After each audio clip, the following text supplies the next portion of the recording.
ಪ್ರಕ್ರಿಯೆ ಆರಂಭ ಆಗಿರುವ ಸಂದರ್ಭದೊಳಗೆ ಭಾರತ ಕಮ್ಯುನಿಸ್ಟ್ ಪಕ್ಷ ಕಳೆದ ವಾರ ಫೆಬ್ರವರಿ 2 ಮತ್ತು 4 ಹೈದರಾಬಾದ್ನಲ್ಲಿ ರಾಷ್ಟ್ರೀಯ ಮಂಡಳಿ ಸಭೆಯನ್ನು ಆಯೋಜನೆ ಮಾಡಿತ್ತು.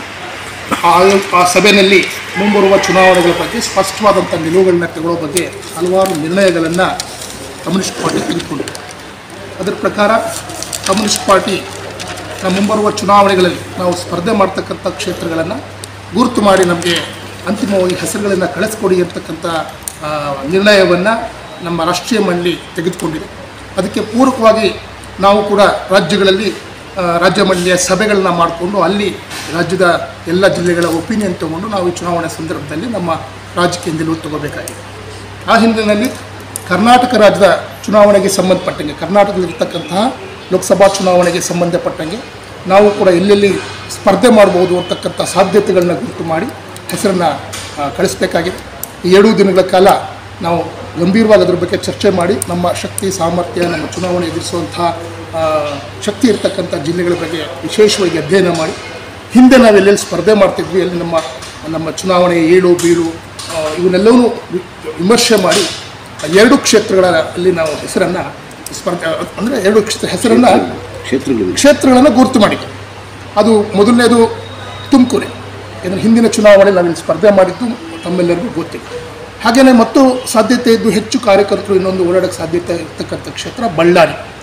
ಈ 2 ಹೆಸರುಗಳನ್ನು ಇಲ್ಲಿ ಸ್ಪರ್ಧೆ ಮಾಡಬಹುದು ಅಂತಕ್ಕಂತಹ ಒಂದು ತೀರ್ಮಾನವನ್ನು ನಾವಿಲ್ಲಿ ತಗೊಂಡು ಅದನ್ನು ರಾಷ್ಟ್ರೀಯ ಮಂಡಳಿಗೆ ಹೆಸರುಗಳನ್ನು ಕಳಿಸ್ತೀವಿ.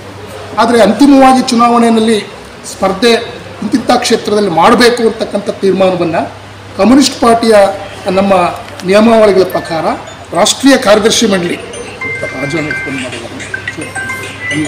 2 ಕ್ಷೇತ್ರಗಳ ಹೆಸರನ್ನು ಕಳಿಸಿದ್ದೀವಿ. ನಮ್ಮ ಸಂಘಟನಾ ವಿಧಾನದ ಪ್ರಕಾರ ಪಕ್ಷದ ರಾಷ್ಟ್ರೀಯ ಕಾರ್ಯಕಾರಿ ಸಮಿತಿ ಅಂತಿಮಗೊಳಿಸಿ ಇಲ್ಲಿ ಸ್ಪರ್ಧೆ ಮಾಡಬೇಕು ಅನ್ನೋಂಥ ನಿರ್ದೇಶನವನ್ನು ಕೊಡಿಸಿ ಆ ನಿರ್ದೇಶನದ ಆಧಾರದ ಮೇಲೆ ನಾವು ಮುಂದಿನ ಚುನಾವಣಾ ಚಟುವಟಿಕೆಗಳನ್ನು ಇಲ್ಲಿ ಆರಂಭಿಸ್ತೀವಿ. ಹಾಗೆಯೇ ಇವತ್ತು ದೇಶದಲ್ಲಿ ನಾವು ಬಹಳ ಪ್ರಮುಖವಾದಂಥ ವಿಷಯವನ್ನು ಇಟ್ಕೊಂಡು ಚುನಾವಣೆ ನಡೀತಿರೋ ಸಂದರ್ಭದೊಳಗೆ ಕಳೆದ 10 ವರ್ಷದ ಅವಧಿನಲ್ಲಿ ಅದು ಒಕ್ಕೂಟ ಸರ್ಕಾರ, ಅದು NDA ಸರ್ಕಾರನೇ. ಜನ ಅದನ್ನು ಮೋದಿ ಸರ್ಕಾರ ಅಂತ ಕರಿಬೋದು, ಇನ್ನೊಂದು ಕರಿಬೋದು, ಒಂದು ಮೈತ್ರಿಕೂಟ ಸರ್ಕಾರನೇ. ಈ ಒಂದು 10 ವರ್ಷದ ಅವಧಿನಲ್ಲಿ ಅವರು ತೆಗೆದುಕೊಂಡಿರ್ತಕ್ಕಂಥ ನೀತಿಗಳಿಂದ, ಜನವಿರೋಧಿ ನೀತಿಗಳಿಂದ ಜನ ಹೇಗೆ ಸಫರ್ ಆಗಿದ್ದಾರೆ. ಮೊದಲನೇ ಅವಧಿನಲ್ಲಿ ಸುಳ್ಳುಗಳನ್ನು ಹೇಳಿ ಸುಳ್ಳಿನ ಭರವಸೆಗಳನ್ನು ನೀಡಿ ಗೆದ್ದು ಬಂದರು. ಅದು ಅಚ್ಚೇದಿನ ಆಗಿರ್ಬೋದು, ಉದ್ಯೋಗ ಆಗಿರ್ಬೋದು, 2 ಕೋಟಿ ಉದ್ಯೋಗ ಆಗಿರ್ಬೋದು, 15 ಲಕ್ಷ ದುಡ್ಡು ಆಗಿರ್ಬೋದು, ಇದೆಲ್ಲ ಜನರಿಗೆ ಆ ಥರದ ಭರವಸೆಗಳನ್ನು ಸುಳ್ಳುಗಳನ್ನು ಹೇಳಿ ಅಧಿಕಾರಕ್ಕೆ ಬಂದಿದ್ದು ನೋಡಿದ್ದೀವಿ. 2ನೇ ಚುನಾವಣೆ ಸಂದರ್ಭದಲ್ಲಿ ಆ ಮೊದಲ ಚುನಾವಣೆಯಲ್ಲಿ ನಡೆದಂಥ ವೈಫಲ್ಯಗಳನ್ನು ಮುಚ್ಚಿಕೊಳ್ಳೋ ಭಾಗವಾಗಿ ಅವರು ಭಾವನಾತ್ಮಕವಾಗಿ ದೇಶಪ್ರೇಮ ಅಂತಕ್ಕಂಥ ನಿಜವಾದಂಥ ಮನುಷ್ಯನೊಳಗಿರ್ತಕ್ಕಂಥ ಎಲ್ಲ ಜನರಿಗೂ, ಈ ದೇಶದ ಜನರಿಗೂ ಇರ್ತಕ್ಕಂಥ ದೇಶಪ್ರೇಮವನ್ನು ಬಂಡವಾಳ ಮಾಡಿ ಅದು ಪುಲ್ವಾಮಾ ಘಟನೆ ನಂತರ ಆ ಥರದ ಬದಲಾವಣೆ ಮಾಡಿಕೊಂಡು ಈ ದೇಶದಲ್ಲಿರ್ತಕ್ಕಂಥಕ್ಕೆ ಈ ದೇಶದ ಜನರನ್ನು ಅಥವಾ ಭಯೋತ್ಪಾದನೆಯನ್ನು ತಡೆಯೋಕ್ಕೆ ನಮ್ಮಿಂದ ನಮ್ಮ ಕೈಲೇ ಸಾಧ್ಯ ಅಂತಕ್ಕಂಥ ರೀತಿಯಲ್ಲಿ ಬಿಂಬಿಸಿ 2ನೇ ಚುನಾವಣೆಗೆ ಗೆದ್ದು. ಈಗ 3ನೇ ಚುನಾವಣೆಗೆ ಬಂದಾಗ ಮತ್ತೆ ಈಗ 3ನೇ ಚುನಾವಣೆ ಬಂದಿದೆ.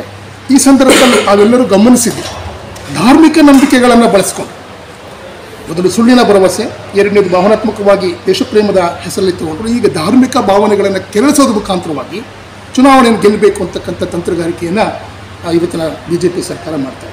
ಅದಕ್ಕೆ ಪೂರಕವಾಗಿ ಏನೇನು ಕಾರ್ಯಕ್ರಮಗಳು ಮಾಡಬೇಕು ಅನ್ನೋದನ್ನು ಅವ್ರು ಮಾಡಿದ್ದಾರೆ. ವಿಶೇಷವಾಗಿ ರಾಮ ಮಂದಿರದ ಇಶ್ಯೂನ ಇಟ್ಕೊಂಡು ಇವತ್ತು ಚುನಾವಣೆಯನ್ನು ಗೆಲ್ಬೋದು ಅಂತ. ಖಂಡಿತವಾಗಿ ಇದು ಧಾರ್ಮಿಕ ಭಾವನೆಗಳನ್ನು ಕೆರಳಿಸಿ ಜನರನ್ನು ಗೆಲ್ಬೋದು ಅಂತ. ಆದರೆ ಈ 10 ವರ್ಷಗಳಲ್ಲಿ ಏನು BJPಯ ಸರ್ಕಾರ ಅಥವಾ ಮೋದಿ ಸರ್ಕಾರ ಏನೇನು ಮಾಡಿದೆ ಅಂತಕ್ಕಂಥದ್ದನ್ನು ಜನರಿಗೆ ಮರೆಮಾಚಕ್ಕೋಸ್ಕರವಾಗಿ ಈ ಥರದ್ದು ಮಾಡ್ತಾಯಿದ್ದಾರೆ. ಆ ಕಾರಣಕ್ಕಾಗಿ ನಾವೇನು ತೀರ್ಮಾನ ಮಾಡಿದ್ದೀವಿ, ನಿಜಕ್ಕೂ ಈ 10 ವರ್ಷ ಅತ್ಯಂತ ಅಪಾಯಕಾರಿಯಾದಂಥ ವರ್ಷ. ಈ ದೇಶದ ಸಾರ್ವಜನಿಕ ವಲಯದ ಉದ್ಯಮಿಗಳನ್ನು ಸಂಪೂರ್ಣವಾಗಿ ಬಂಡವಾಳಶಾಹಿ ಕೈಗೆ ಕೊಟ್ಟಿರೋದು ಮತ್ತು ಅವರ ಆರ್ಥಿಕ ನೀತಿಯಿಂದ ಕೆಲವೇ 150 ಮಂದಿಯಷ್ಟು ಜನ ಮಾತ್ರ ಆಗಿರೋದು. ಆ ಶತಕೋಟಿ ಬಿಲಿಯನರಲ್ಲಿ ಅಂಬಾನಿ ಅದಾನಿಯವರು ಏಷ್ಯಾದ ನಂಬರ್ 1 ಅಥವಾ ಪ್ರಪಂಚದ ನಂಬರ್ 1 ನಂಬರ್ 2 ಸ್ಥಾನಕ್ಕೆ ಹೋಗಿದ್ದಾರೆ ಹೊರತು ಬೇರೆ ದೇಶದ ಪ್ರಜೆಗಳು ಆ ಮಟ್ಟಕ್ಕೆ ಹೋಗಿಲ್ಲ. ದೇಶದ ಪ್ರಜೆಗಳಿಗೆ ಸೇರಬೇಕಾದಂತಹ ಬಂದರಾಗಿರ್ಬೋದು, ಏರ್ಪೋರ್ಟ್ ಆಗಿರ್ಬೋದು, ರೈಲ್ವೆ ಆಗಿರ್ಬೋದು, LIC ಆಗಿರ್ಬೋದು, ಈ ಥರದ ಸಾರ್ವಜನಿಕ ಸಂಪತ್ತನ್ನು ಸಂಪೂರ್ಣವಾಗಿ ಅವರ ಕೈಗೆ, ಅದಾನಿ ಅಂಬಾನಿ ಕೈಗೆ ಕೊಟ್ಟಿರ್ತಕ್ಕಂಥ ಆರ್ಥಿಕ ನೀತಿ ಈ ದೇಶದಲ್ಲಿ ಸಾಕಷ್ಟು ಸಮಸ್ಯೆಯನ್ನು ಸೃಷ್ಟಿ ಮಾಡಿದೆ. ಅದ್ರ ಜೊತೆಗೆ ಬೆಲೆ ಏರಿಕೆಯೇ ಆಗಲಿ ಅಥವಾ ಜನ ಅನುಭವಿಸ್ತಿರ್ತಕ್ಕಂಥ ಸಂಕಟಗಳಿಗೆ ಸರಿಯಾದ ರೀತಿ ಪರಿಹಾರವನ್ನು ಕಂಡುಕೊಳ್ಳೋದಲ್ಲಿ ವಿಫಲ ಆಗಿರ್ತಕ್ಕಂತಹ ಕೇಂದ್ರ ಸರ್ಕಾರ ಇವತ್ತು ನೇರವಾಗಿ ಈ ಚುನಾವಣಾ ಸಂದರ್ಭದಲ್ಲಿ ಇವೆಲ್ಲವನ್ನೂ ಮರೆಮಾಚಿ ಧಾರ್ಮಿಕ ನಂಬಿಕೆಗಳನ್ನು ದುರುಪಯೋಗ ಮಾಡಿಕೊಂಡು ಕೊಟ್ಟಿರೋದನ್ನು ನಾವು ತೀವ್ರವಾಗಿ ಖಂಡಿಸ್ತಾ ಇದ್ದೇವೆ.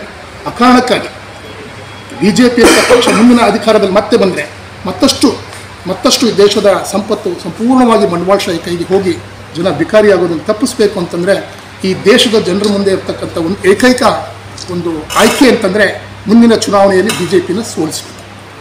ಆ ಒಂದು ನಿಟ್ಟಿನಲ್ಲಿ ನಾವು ಇಡೀ ದೇಶಾದ್ಯಂತ ಈಗಾಗಲೇ ಒಂದು ಪ್ರಚಾರಾಂದೋಲನ ಆರಂಭ ಮಾಡಿದ್ದೀವಿ. ಕರ್ನಾಟಕದಲ್ಲೂ ಕೂಡ BJP ಸೋಲಿಸಿ ದೇಶ ಉಳಿಸಿ ಅಂತಕ್ಕಂಥ ಅಭಿಯಾನವನ್ನು ಶುರು ಮಾಡಿ ರಾಜ್ಯದ ಸುಮಾರು